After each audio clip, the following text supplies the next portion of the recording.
Intended for listeners who are blind, have low vision, or have another print disability, which makes reading, holding a book, or turning a page difficult or impossible. The content is copyrighted by the respective publishers. For more information, please visit us on the web at nfradioreading.org. Hello, this is Kathy, and for the next hour, I'll be reading from the December 7th issue of the New York Times Business section on the Niagara Frontier Radio Reading Service. Retiring by Brian J. O'Connor. With Social Security, waiting is the hardest part. The biggest payout comes at 70, but most retirees want or need their benefits sooner.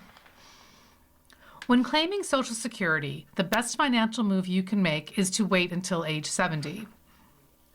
That's the gold standard advice from experts who point to the substantial annual increase in your benefit for each year you delay claiming it after you reach what the government calls your full retirement age, either 66 or 67.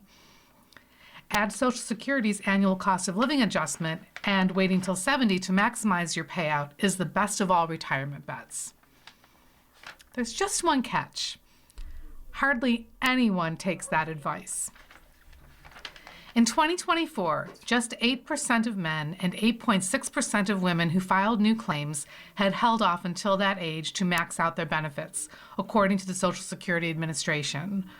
More than 90% of all new claims were filed by people younger than 70 that year. Instead of waiting as long as they can to increase their benefits, many workers grab their government cash at age 62, the age at which anyone is old enough to qualify. But filing 4 to 5 years before full retirement age means that their checks take a big, permanent hit. Why give up the best inflation-protected annuity a retiree can get? Most early filers simply can't afford to wait, or think they can't afford to wait, or think waiting won't make enough of a difference to their finances.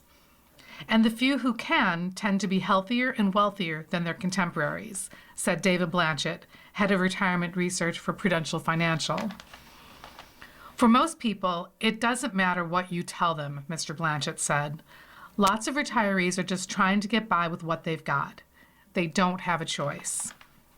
Still, it's worth exploring when to claim your benefits, even if it's a bit complicated. Here is a primer. How payments change by age. The amount of money you get from Social Security each month depends on when you start receiving benefits. If you were born after 1960, your full retirement age is 67. Wait longer and your benefits rise by 8% a year until age 70. But if you claim Social Security early or before your full retirement age, your payment is reduced, often drastically. Claiming at 62 results in your payment being slashed by 35% from the full retirement age benefit. The reduction shrinks each year until your full retirement age. Claiming early also means that any income you earn above a set limit results in part of your benefits being temporarily withheld until you reach full retirement age. While there are limited options to withdraw or pause to reset your benefits, you should consider your initial choice to be permanent. There are understandable reasons people cannot wait. Ruth Finkelstein, executive director of the Brookdale Center for Healthy Aging at Hunter College, said many people who claimed benefits at 62 had been out of work or unemployed for years. The mass of people who retire between 50 and 62 were pushed out of the workplace or had to leave because of someone in the family with health concerns, Ms. Finkelstein said. They've been holding on until 62. About 40% of retirees get more than half of their retirement income from Social Security, according to the National Bureau of Economic Research. About 13% depend entirely on their benefits. And there's a fear factor. According to Schroders' 2025 U.S. Retirement Survey, more than one-third of non-retired Americans say they worry that the Social Security program will run out of money. That worry is based on federal estimates that by 2033, the program trust fund can afford to pay only 77% of all scheduled benefits. So why do so many experts still recommend waiting until age 70? This guidance is directed toward retirees who have the assets to actually delay claiming and who are in decent enough health to actively consider it, Mr. Blanchett said. Another consideration is life expectancy, Ms. Finkelstein said. If the average life expectancy for people like yourself is around 72 years of age, and someone says, start claiming when you're 70, it's hard for that to make sense. You're not going to collect much from Social Security. What is the break-even point? One calculation people often consider is when they'll break even by delaying their benefits. That's the age when the total amount of money they would receive by waiting to claim at age 70 is more than the total amount they would have accumulated if they claimed the benefits earlier. There are many online Social Security calculators, charts, and analyses that look at the numbers.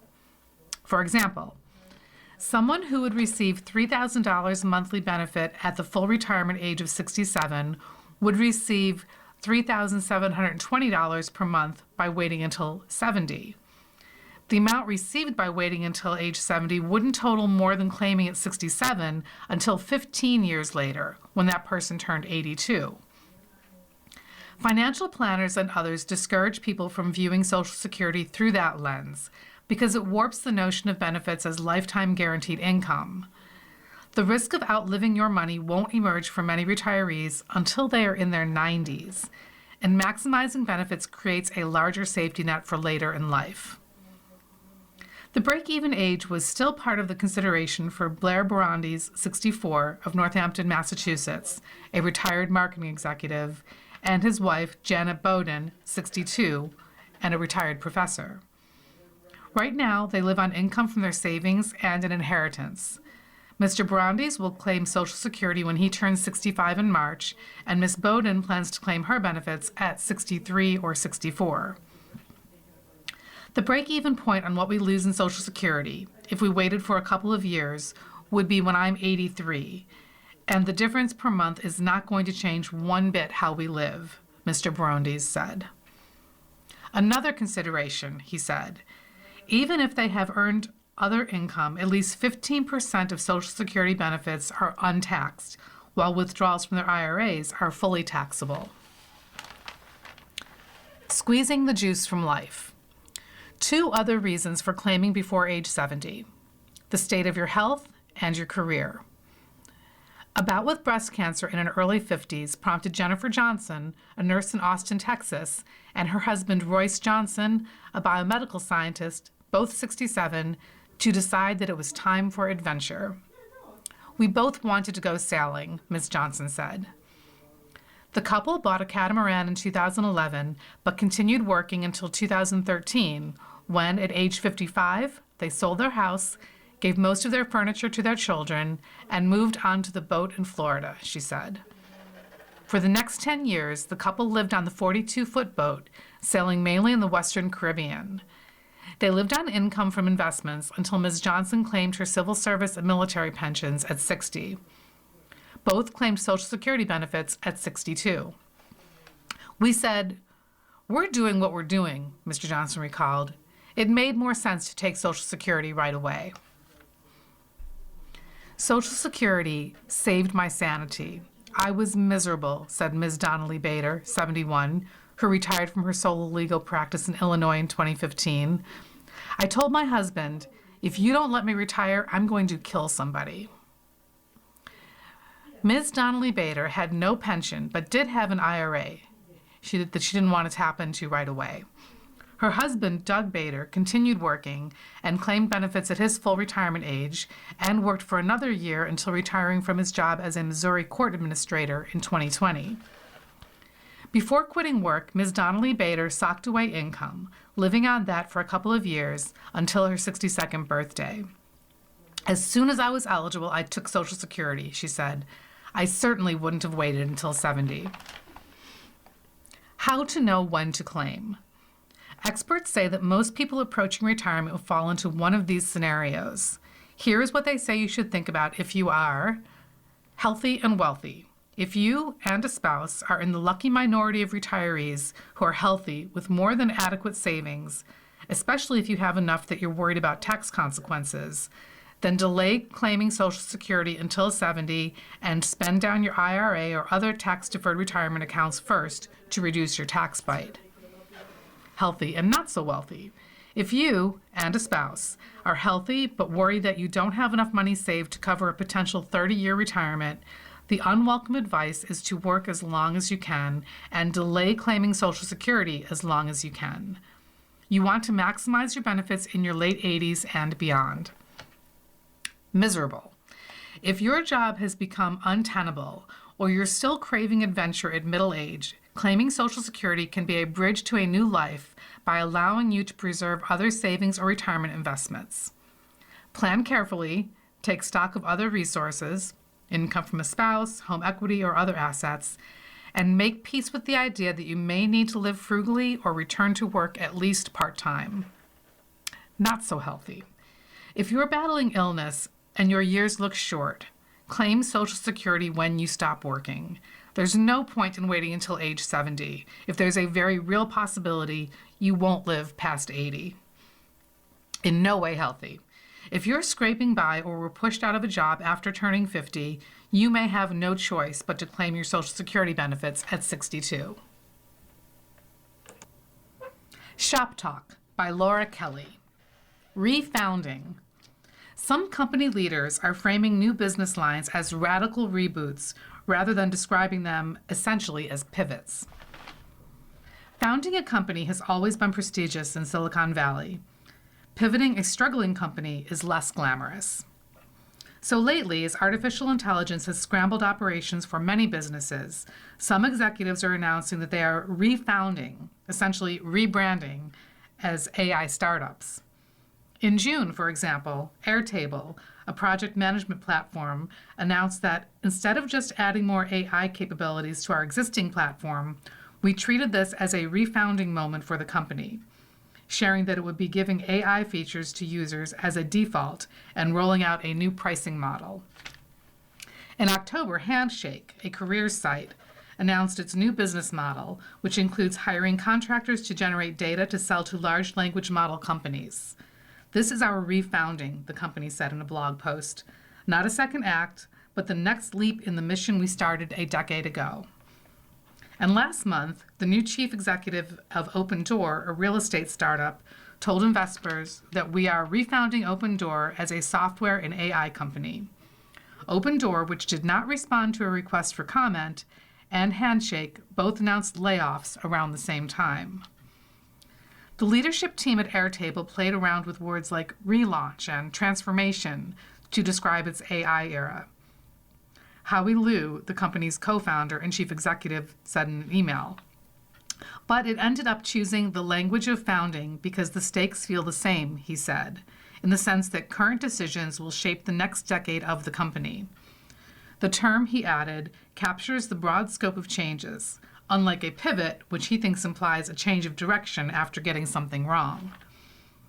A refounding injects startup culture back into an existing business, said Catherine Kelly, the chief marketing officer of Handshake. It aims to capture the energy of founding without all the risks, an approach that is very seductive, she said, for the tech community.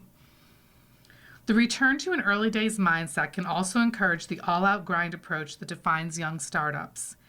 Handshake called its employees back into the office 5 days a week at the same time that it announced the refounding, Ms. Kelly said, and its leaders made clear that they expect people to be operating with a pace and number of hours that is meaningful and will help us hit goals. Being part of a just-founded startup can be invigorating. Executives are hoping the same will be true in a refounded one. Though it heralds a new chapter, a refounding also involves looking at the fundamentals of a company and reinterpreting what has made the firm operate well in the past, said John Iwata, a lecturer at the Yale School of Management. Mr. Iwata, who has written about how established corporations manage such changes, predicted that AI is going to cause many CEOs to ponder existential questions and to ask, what businesses are we really in? Once a company decides what business it's really in many cases the business of AI, the stakes are high. Conventional wisdom says that you can found a company only once. The refounding mindset suggests that perhaps founders can get another go. But after that, at least in Ms. Kelly's view, that's it. If you're really going to make people believe it at your company, she said of refounding, you have to put a lot of effort into it because you only get this one chance. You are listening to a reading of articles and features from the New York Times Business section on the Niagara Frontier Radio Reading Service. Project Jupiter hits small town bearing AI. As wealthier areas push back against huge artificial intelligence data centers, speculators pitch their vision to friendlier destinations like Doña Ana County, New Mexico, where local officials are eager for a deal even as anxious residents have concerns. By David Siegel. Las Cruces, New Mexico. Meetings of the Doña Ana County Board of Commissioners in New Mexico are typically snoozy and sparsely attended, with a handful of spectators in a nondescript room seated on black plastic chairs. But not on September 19th. That session was packed with about 200 onlookers and began with the county attorney delivering a warning from the dice. No booing, no shouting, no standing. Break these rules and you will be asked to leave. Failure to leave, the attorney concluded with a "don't try me" stare, is a criminal offense. With the specter of arrest in the air and a cadre of police officers on hand, Lanham Napier, the star of this event, walked to a microphone in complete silence. He wore a dark blue suit and cowboy boots and introduced himself as the chief executive of Borderplex Digital Assets, a data center marketer in Austin, Texas. The company had come to get approval for a venture so ambitious, it sounded like the fever dream of a modern pharaoh. On roughly 1,400 acres of flat and vacant scrubland near the Mexican border, Borderplex and its partner, Stack Infrastructure, wanted to build a collection of data centers that would cost $165 billion. The number seemed berserk. The entire U.S. interstate highway system costs less than half as much in inflated adjusted dollars. Even the International Space Station, underwritten by more than a dozen countries, was a bargain by comparison. It was $150 billion.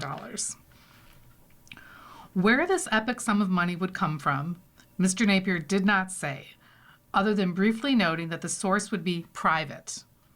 Nor was there mention of which companies would actually rent the servers and semiconductors of Project Jupiter, as the venture is called. It had to be one of a handful of big artificial intelligence giants now ravenous for computing power.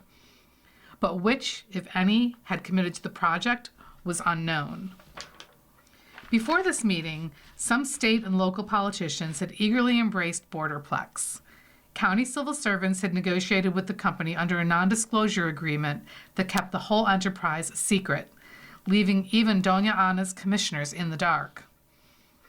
The colossal endeavor was unveiled a mere 3 weeks before the September 19th meeting, and was detailed in a 500-page proposal that was both dense and incomplete. Many of the pages were marked draft. Others were missing. Jupiter would sprawl across a desert, near a town of 15,000, and there were plenty of unanswered questions about water, about electricity, about noise and pollution. During his 10-minute presentation, Mr. Napier nodded at those concerns, but he emphasized the financial reward he would shower on the county. There'd be 2,500 construction jobs for starters, and over the next 30 years, a total of about $360 million would flow into Doña Ana's coffers. In exchange, as critics would point out, the company would get the mother of all tax breaks. No property taxes, and no taxes on equipment purchased to build the data centers, like servers and networking gear. This is a generational opportunity, Mr. Napier said as he was wrapping up. It is here today. Which was to say, it would be gone tomorrow. Borderplex would find a more accommodating place for its largesse. In case anyone missed the point, he explained it. A vote to delay is a vote no. A no vote was exactly what many spectators wanted. A parade of them were given 3 minutes apiece to talk at the microphone, and more than a few vented. The deal was a giveaway, they said. Others noted that no one had performed an environmental impact study. A few years ago, dangerously high levels of arsenic were found in the water where the data centers would be built. Would that fiasco recur? Commissioner Susan Chaparro, the lone skeptic on the commissioner's semicircle dice, made a plea for time. "I'm not against your project, or for your project," she said, addressing Mr. Napier. "I just need more information." None was coming. The 7-hour meeting ended with a 4-to-1 voice vote to approve Project Jupiter. Billion or bust. It has become a truism that the United States no longer builds much of anything on a grand scale, but one category is a spectacular exception. The country is in the midst of a data center building frenzy. 4 companies, Alphabet, Amazon, Meta, and Microsoft, are expected to spend hundreds of billions of dollars on AI-related expenditures like chips and servers this year alone. 7 trillion more, McKinsey predicts, will be needed in the next 5 years. Naysayers contend that the astounding outlays are inflating a bubble that will end with a calamitous pop. Once that happens, they predict, the country will be covered with a lot of empty buildings, perfect for laser tag and not much else. For the growing number of people now living near data centers, there are more immediate worries. Many face rising electric bills, strained supplies of water, and lots of noise. That has caused a backlash. Some $64 billion in data center deals were blocked or delayed by local opponents in the 12 months after May 2024, according to Data Center Watch, a research firm. So the industry is looking for friendlier destinations, which tend to have smaller populations and be more economically challenged.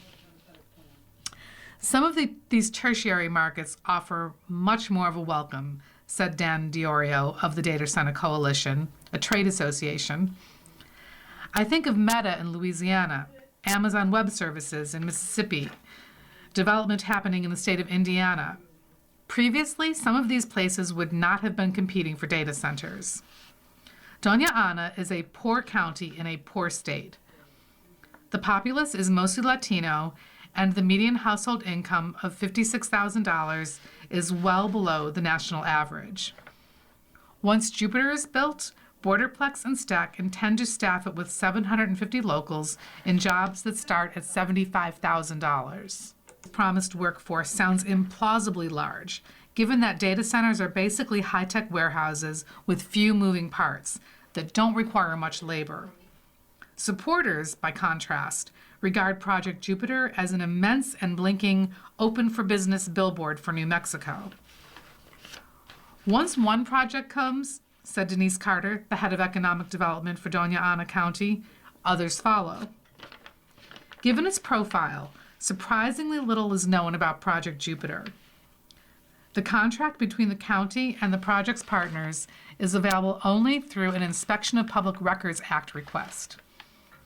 A week after this reporter asked for a copy of the contract, an email arrived from the Doña Ana County Records Office deeming the request excessively burdensome. "Expect a response by mid-January," the email said.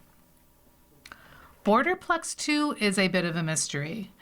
The company's website does not have a list of employees. There's no mention of any previous ventures on the website or in the media. Jupiter appears to be Borderplex's debut.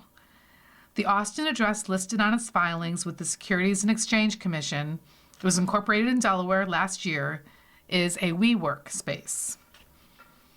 The company's website once had a leadership section, according to a story by El Paso News. Among those listed was Alicia J. Keys, a former New Mexico Cabinet Secretary of Economic Development, who was appointed by Governor Michelle Lujan Grisham. Another was George Prescott Bush, the son of the former Florida Governor, Jeb Bush. Neither returned requests for comment. The leadership page is now gone. Having spoken at a handful of public events, Mr. Napier is now keeping mum. He did not acknowledge emails, calls, or texts for comment sent over the course of a week. After a reporter visited the WeWork address, no one from the company was there. An email from Borderplex said the company had nothing to say at this time. Mr. Napier has not been so reticent in the past. In 2019, he published an autobiographical book, Billion or Bust. It's an account of his tenure at Rackspace, a web hosting and cloud services company in San Antonio, which went public 8 years after he joined as chief financial officer. So billion, not bust. In 2020, he and his wife were featured in the real estate section of the New York Times, showcasing a stylish and spacious home filled with contemporary art, including a sculpture by Tony Cragg that is so heavy the floor had to be reinforced. A specially designed panel that could hide a whiteboard had been installed in the dining room. It's invisible until you yank on the handle, Mr. Napier told the Times. And then out comes this mammoth Lanham World dream. Mr. Napier seems to have shown up in New Mexico with little more than another mammoth Lanham World dream. He is a familiar archetype, the deal-making middleman in a relatively new field. At least a dozen such executives are now crisscrossing the country, says Paul Kardasky, a fellow at the MIT Initiative on the Digital Economy. They are buying land with access to energy and fiber optics. They are beckoning to AI companies in need of digital horsepower. And they are pitching states and towns on the idea that data centers offer a seat aboard the AI financial rocket ship. It's a wing-it, boom-time market where you sell first and find buyers later, and everything is supposed to happen at a frantic speed and on a gargantuan scale. Project Jupiter is not necessarily a $165 billion endeavor. That is a best-case scenario for a multi-phase build-out, contingent on demand. Phase 1 will cost $50 billion. But $165 billion? That's an eye-catching number. It has put both Mr. Napier and Doña Ana County on the map. It's a very speculative real estate game, but it's sold as a no-brainer for municipalities desperate to land the next big industrial project, Mr. Kardasky said. And right now, there's this sense among economic development officials that by building a data center, you're joining the future. If you've been trying to land a Hyundai plant for years, a pitch like Jupiter will seem irresistible. The data center surge combines two elements beloved by American speculators over the centuries, Mr. Kardasky added, real estate and technology. One of those things is behind every bubble in U.S. history, he said. It just so happens that this time we've got both. The power plant surprise. County officials first learned about Borderplex in November of last year. Ms. Keyes, the former cabinet secretary, arranged for Stephen Lopez, then Doña Ana's interim county manager, to meet with someone whom she didn't name. Anonymity is pretty common in the opening steps of an economic development dance. The guy had lots of questions, Mr. Lopez, who is now the assistant county manager, recalled in an interview. How long would it take to get building permits? In 2023, the state had sued a local water utility for failing to notify residents about those high levels of arsenic. Where did that stand? Apparently, the man liked the answers.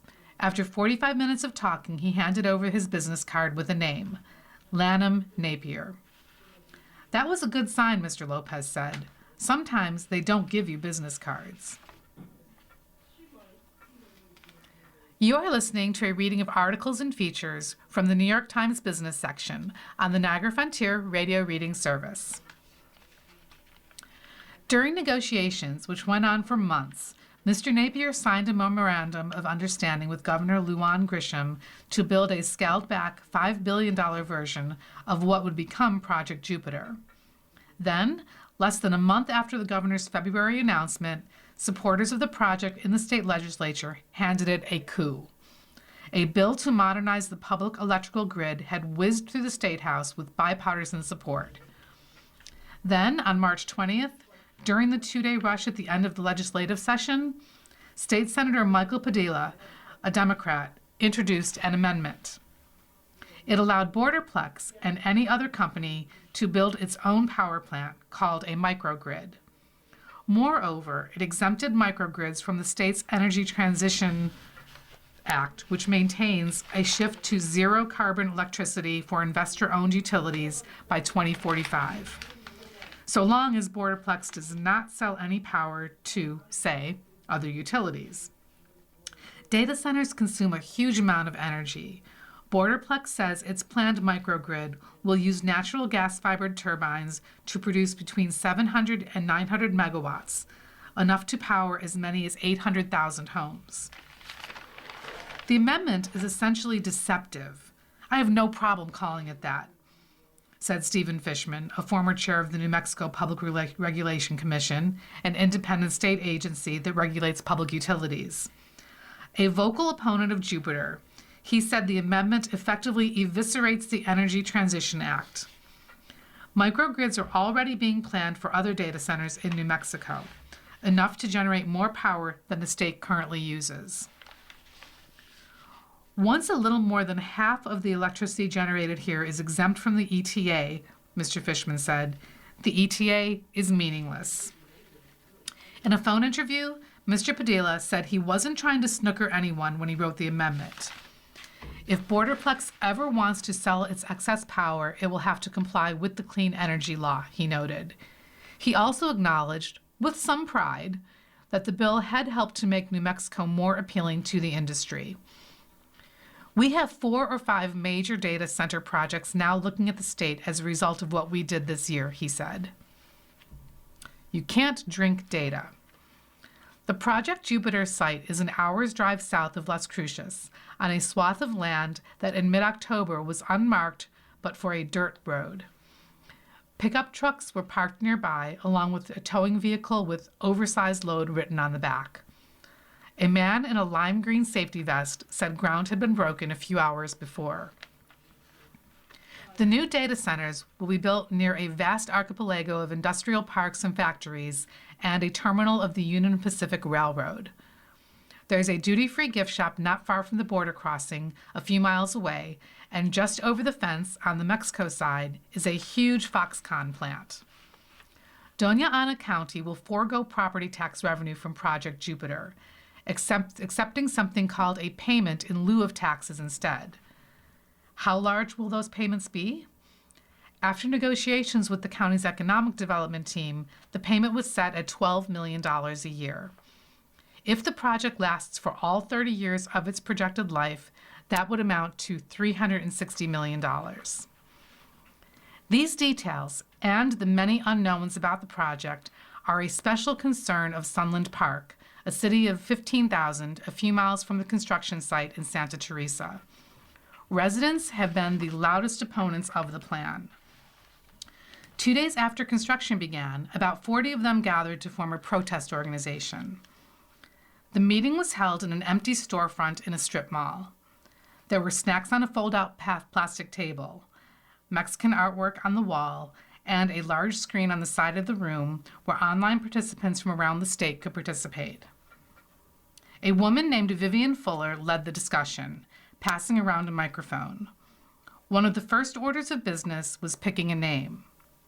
"Shout it out," she said. There was a pause. "Project Jupiter makes us stupider," someone suggested online. "You can't drink data," said someone else. The naming was shelved for another day. What followed was a debate about how to challenge a project with vast resources and powerful friends. Ms. Fuller is a plaintiff in a lawsuit led by the New Mexico Environmental Law Center, Doña Ana County Board of Commissioners, claiming the financial mechanism for funding Project Jupiter was unlawfully approved. But construction has already begun. Calling this effort quixotic seems an understatement. Later, Ms. Fuller said she and everyone else in that room were more than a little scarred by the arsenic episode of 2023. Locals had complained about the taste, smell, and brownish hue of the water for a long time, But only when faucets produced something that looked like slime did local officials start handing out bottled water. The incident is part of a long legacy of mistrust. We've been fighting for clean, safe drinking water for a long time, said Ms. Fuller, who works for the Empowerment Congress, a nonprofit activist group. To have this humongous data center come in now, it's awful. On one level, Project Jupiter is a ground-level object lesson in the art of AI-related salesmanship and hype. It was only after Borderplex and Stack won the commissioner's approval on September 19th that OpenAI and Oracle publicly committed to the project. A joint news release on September 23rd suggested that Oracle would lease Project Jupiter and that OpenAI would be the ultimate end user. Neither company returned calls for comment. The Times has sued OpenAI for copyright infringement related to its news content. The company has denied the suit's claims. As for funding, that came even later. Bloomberg reported in early November that a consortium of 20 banks, including Goldman Sachs, were providing an $18 billion loan for construction. That's a long way from $165 billion, but that number is like a brightly colored banner on the tent at a carnival, said Mr. Kudrowski, the researcher. It is designed to win attention and attract a crowd. You promise a great thing, you sell the story hard, you get people to buy in before the thing actually exists, he said. That's how the game is played in this new industrial revolution. Elon Musk simply loves what this guy in Dubai has to say. Mario Nawfals has a knack for getting the ex-owner's attention online and for turning that attention into big business. By Ken Benzinger. When the far-right Romanian politician Călin Georgescu was arrested in February during a failed run for president that led to accusations of campaign fraud, he made an important phone call. The man on the other end of the line, Mario Nawfal, wasn't a lawyer or political advisor. He wasn't even a Romanian. But he offered Mr. Georgescu something few others could, the chance to get his story spread by the world's ultimate influencer, Elon Musk. Mario, the police is here arresting me on the streets, Mr. Georgescu said in a call that Mr. Nawfal later posted on X. Before this year, Mr. Musk had never mentioned Mr. Georgescu on X, the social media platform he owns. But over 2 months, starting around the time of the arrest, Mr. Musk replied to or recirculated at least 15 posts about the politician, most of them originated by Mr. Nawfal. Collectively, those posts racked up more than 100 million views and helped transform Mr. Georgescu, at least momentarily, into a darling of the global right. The phone call had paid off. Nobody has gotten more online engagement from the world's richest man over the past several years than Mr. Nawfal, a baby-faced Lebanese-Australian influencer and entrepreneur who lives in Dubai, in the United Arab Emirates. Since last year's U.S. presidential election, Mr. Musk has reposted, shared, or commented on posts originating from Mr. Nawfal's X account 1,311 times, according to an analysis by the New York Times, more than any other account. Mr. Nawfal's output, which in great part mixes reverential praise for Mr. Musk and his companies with sensationalized recaps of major news events, is far from unique. Social media is riddled with accounts pumping out nearly indistinguishable content. Yet it is his account that Mr. Musk, for no specific reason the billionaire has ever enunciated, has elected to highlight above all others. Mr. Nawfal, 36, has recognized that attaching his brand to the single largest account on X, like a digital remora feeding on likes and reposts, is the best business decision he or any other online influencer could possibly make. For him, the content is entirely subordinate to the attention it generates. Mario molded himself to be exactly what Elon wanted out of his creators, said Chet Long, a former employee of Mr. Nawfal's. Until recently, Mr. Nawfal was best known, when he was known at all, for his luxurious lifestyle, his relentless promotion of crypto products, and a series of claims of wrongdoing. In recent years, critics and former colleagues have accused him of using bots to artificially elevate engagement on his X account, of ripping off investors with misleading sales tactics, of having an uncomfortably close relationship with Russia, and of being among the web's most frequent spreaders of misinformation. Yet he has used his talent for capturing Mr. Musk's eye to build a following of 2.6 million on X, and to turbocharge his cryptocurrency marketing firm and media brand, according to hundreds of pages of documents from Mr. Naufel's companies obtained by the New York Times, and more than 24 interviews with former employees, associates, and clients. Mr. Naufel's companies, like his own social media account, are finely calibrated to capitalize on that attention. His media firm, Citizen Journalism Network, produces audio and video news shows that feature interviews with right-leaning political figures such as President Javier Milei of Argentina and Defense Secretary Pete Hegseth. Mr. Musk regularly reposts and comments on those interviews on X. Those activities work in concert with his crypto firm, International Blockchain Consulting Group, or IBC, which Mr. Naufel has said is his primary source of income. The firm touts Mr. Musk's frequent social media engagements with Mr. Naufel to help sell six-figure marketing deals. Would-be clients are encouraged to believe that they, too, can expect similar attention from the world's richest man. A confidential company sales deck from late last year mentioned Mr. Musk no fewer than 20 times. Those references included screenshots showing him promoting Mr. Naufel's posts and appearing on his program that streams on X, The Roundtable Show. One post from Mr. Musk in the deck referred to Mr. Naufel's commentary on a failed coup against President Vladimir V. Putin of Russia in 2023. Best coverage of the situation I've seen so far is from Mario, Mr. Musk wrote. Over 3 interviews, 2 via video conference as he reclined in bed in his Dubai penthouse, Mr. Naufel said all of the past accusations about him and his business practices were fabricated, but declined to discuss his relationship with Mr. Musk. He would not even discuss whether the two men had a real-life relationship or had ever met in person, and Mr. Musk and X did not respond to requests for comment. But Mr. Naufel made it clear that he wanted to stay on the good side of his biggest benefactor. One thing I've learned, I don't comment on anything related to Elon, he said. Gaining a following. On November 12, 2022, Mr. Naufel was hosting The Roundtable, a live audio program about crypto that he created on the social network that was still called Twitter. The episode focused on the bankruptcy filing by the giant FTX crypto exchange the day before and the resulting panic in the industry. Tens of thousands of people had logged in to listen. Then someone new entered the chat. "Is that the real Elon Musk requesting to speak?" Mr. Naufel asked excitedly. "Is that the real Elon Musk, guys?"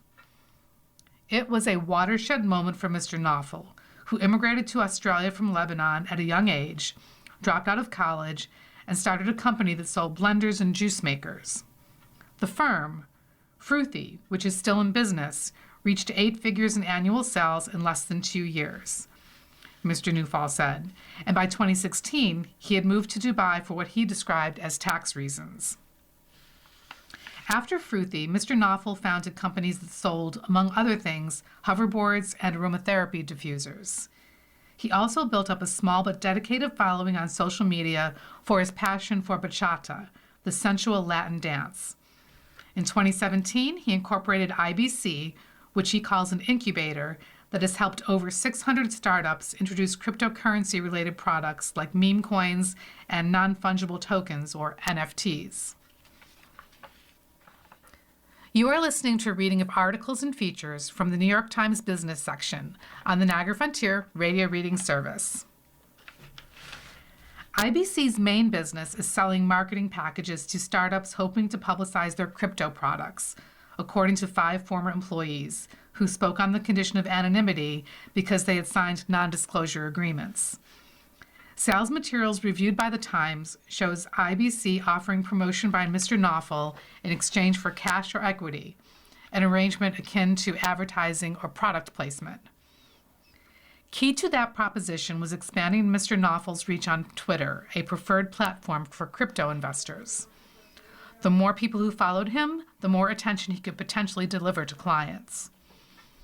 By the fall of 2022, IBC was charging customers $10,000 for a marketing package that included 3 tweets from Mario, an unspecified number of shout-outs, name drops by Mr. Knopfel on the roundtable, and the chance to pitch your product summary for 90 seconds on the program, company documents show.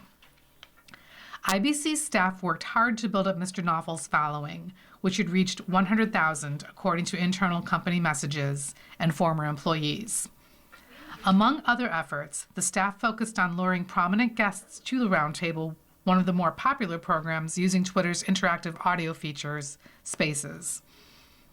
Employees sent out thousands of invitations and scored appearances from the crypto entrepreneur Changpeng Zhao, who later pleaded guilty to money laundering, Kim Dotcom, an internet activist, and other major tech figures. Mr. Musk was on an entirely different level. Just 2 weeks earlier, he had completed his purchase of Twitter, and he had its second largest account with around 115 million followers. He now has more than 229 million. Every one of his posts, reposts, or likes was intensely scrutinized by legions of fans. His endorsements moved markets. Former IBC employees recalled that they had tried repeatedly to get Mr. Musk's attention, with no luck, until the Marathon Roundtable episode about FTX. In total, Mr. Musk stayed on the show for about 10 minutes, talking about crypto and his vision for Twitter, which he would soon rename X. Later that day, he replied to a post by Mr. Knopfel for the first time, referring to the roundtable as Twitter at its best. The impact was instantaneous. In a matter of weeks, Mr. Knopfel's following tripled, breaking 300,000. A sales deck from that December showed that the cost of IBC's entry-level marketing package had jumped as well to $25,000. And that same month, Mr. Knopfel sent a direct message to Mr. Musk, according to a screenshot that was shared with The Times and metadata that The Times viewed. "Hey, Elon, thanks again for all your support," the message reads. "Anyone from Twitter I can speak to regarding support, not financial, to scale the show and Spaces in general?" Mr. Knopfel said last week that the message was not authentic, claiming it could have been created by artificial intelligence. In any event, Mr. Musk continued engaging with Mr. Knopfel, amplifying his political posts or those praising Mr. Musk's companies and popping up periodically on the roundtable. By April 2023, Mr. Knopfel had reached 432,000 followers, and the price for IBC's marketing package had soared to $60,000, a third sales deck shows. The price for a deluxe package with more posts and shoutouts was $190,000. In an interview on an internet marketing podcast last year, Kalen Daughtry, who according to his LinkedIn profile worked as a senior growth hacker for IBC until last March, said the company at the time charged $250,000 or even more to sponsor the roundtable. By then, Mr. Knopfel's following on X had surpassed 2 million.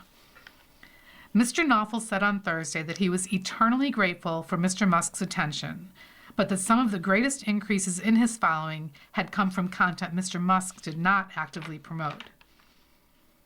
One should not discount how diversified our business is, and the huge engagement we receive from many world leaders and corporate titans, he said. Strategies by Jeff Summer. Markets are temperamental. Understand your risks. Shifting views of a Fed rate cut reflect uncertainty about politics and the economy. The stock market has been sustained lately by expectations that the Federal Reserve is about to cut interest rates again, but that could change in an instant. It already has several times, At the end of October, the markets deemed a Fed rate cut in December a near certainty, and that conviction bolstered stocks. On November 19th, though, they gave only a 30% probability of a Fed rate cut in December, presumably because of worries about inflation, and stocks floundered. Just 2 days later, the consensus reversed again, with the probability of a rate cut reaching 71%, according to CME, FedWatch futures prices. This past week, futures prices showed confidence that a rate cut is coming at this week's Fed meeting, and the stock market has been fairly calm. It wouldn't take much to freak out the markets again, however. Volatility is the watchword in financial markets these days. When the mood shifts, markets swing wildly. Whether the Fed will trim rates this coming week and in the months ahead is only one of the many factors affecting the stock, bond, and commodity markets. There is deep uncertainty about the future political and economic alignment of the United States. If you allow yourself to contemplate the multitude of issues facing the nation and the world right now, you may wonder how you can plan and invest at all. Accepting uncertainty as a constant condition is an unfortunate necessity, especially now with the Trump administration's constant stream of disruptive policies. Under these circumstances, thinking in advance about how to protect yourself is essential. Understanding the risks is a first step for any investor. This is a vast topic. Here are the key points. Diversify to reduce risk and keep things cheap and simple. Use broad, low-cost index funds to hold many stocks and bonds in reasonable proportions. Hold cash in safe places. Mix stock and bond investments in a reasonable proportion. The classic 60-40 portfolio with 60% stocks and 40% bonds is a good starting point. As for cryptocurrency, gold, real estate as an investment, not a home, meme stocks and other commodities, private equity, hedge funds, and exotic holdings involving derivatives, you don't need them. I'd be careful about taking advice from anyone who says you do. That's it in a nutshell. You have to rely on yourself. Here are some ways of looking at the central risk-reward problem. Policy hazards. Last month I wrote that the soaring valuations of the artificial intelligence stock market were making me uneasy. So are Trump administration policies on an extraordinary range of areas. These include, but aren't limited to, the tariffs that are making the Fed's task in taming inflation so difficult, radically tightened curbs on immigration and surging deportations, a headlong embrace of cryptocurrency and financial deregulation, reduced funding for scientific research, disdain for environmental safety, a tax on vessels in the Caribbean, and intervention in the domestic politics of numerous countries in the Americas and on other continents. I'll stop there to take a breath. The various Trump policies could foster a continuing bull market in stocks and lead to greater economic prosperity, as the administration hopes. But unquestionably, the size and degree of the policy changes are adding risks that many investors do not necessarily grasp.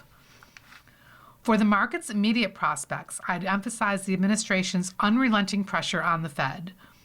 President Trump says that early next year, he will nominate a new Fed chair who will be committed to lower rates. The markets may like that idea initially, but expect a harsh negative reaction if inflation gets out of control. Hedging against each of these risks specifically is impossible for most of us, but it's worthwhile zeroing in on how broad classes of financial assets may perform in a major turndown. Risk assessment. You won't earn much if you avoid risk entirely. The important question is whether the risks you take are worthwhile, whether the potential payoff justifies the potential loss. Stocks are the riskiest asset class that most people need. In ascending order of risk, bonds and cash are the two other critical investing ingredients. I've been cutting back on risk lately in the tried and true manner by adding bonds and cash and reducing the swollen stock allocation in my portfolio after the boom of the past couple of years. It's worth noting, however, that the traditional stock bond cash risk hierarchy isn't as straightforward as it looks.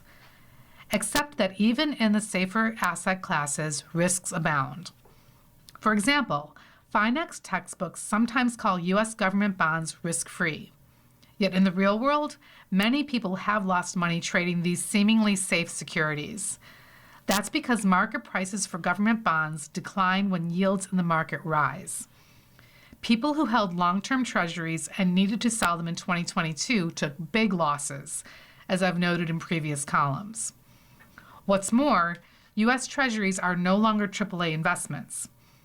Mounting sovereign debt levels for the United States and many other governments raise the risk of grave financial stability challenges for the world, as Pablo Hernandez de Gos, the general manager of the Bank for International Settlements, warned on November 27th.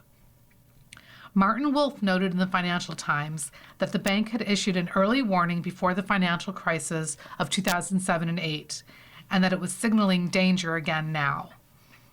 During that 2007-8 financial crisis, U.S. Treasuries rallied as global investors sought safety under the umbrella of the U.S. government.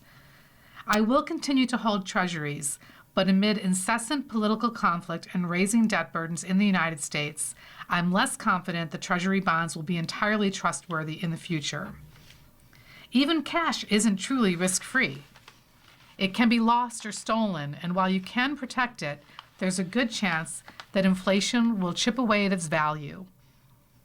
Government money market funds, which hold treasuries and other government securities, are where I keep most of my cash, but they depend on the reliability of the government itself and on the prudence of the companies managing the funds. This isn't a foolproof solution either. Bank savings accounts and money market accounts, which are protected by the Federal Deposit Insurance Corporation up to $250,000 per depositor per bank, are a fairly safe bet, but they too rely on the U.S. government as a backstop. Still, high-quality bonds and conservative cash holdings are far safer than stocks. Holding small numbers of individual stocks is extremely risky. Research by Hendrik Bessemender, a finance professor at Arizona State University, has shown that most stocks fail to match the returns of Treasury bills. Over the short term, the stock market is inherently unstable, while Treasury bills are quite steady. A relative handful of high-flying stocks like NVIDIA, Apple, Microsoft, IBM, and in early eras, Philip Morris, Exxon, and U.S. Steel produced the overwhelming majority of long-term returns in the stock market, this research showed.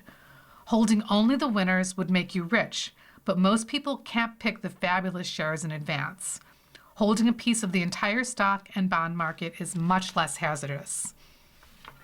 A free lunch. As Harry Markowitz, the Nobel winner who created modern portfolio theory, said, diversification is the only free lunch in investing because by owning a little of everything in these public markets, including things you don't entirely like, you can reduce your risk. Using only publicly traded securities in a portfolio allows an investor to benefit from the scrutiny that markets apply to companies in a regulated financial system. But reducing regulations, as the Trump administration is doing, and encouraging the introduction of private investments into the portfolios of ordinary people with little disclosure could raise investor risk levels appreciably. The Social Security system's financial problems pose another major risk for the great majority of Americans, for whom Social Security is the most valuable investment. Failing to address the system's financial problems while increasing the government's debt could reduce the value of everyone's retirement account. Social Security lifts more people out of poverty than any government program, and poorer people can't do much to offset possible declines in future Social Security revenues. Coming up next on the Niagara Frontier Radio Reading Service, we have the USA Today. Following that at 2 o'clock is episode number 9 of Boat Baby by Vicki Nguyen. Following that is more readings. Stay with us.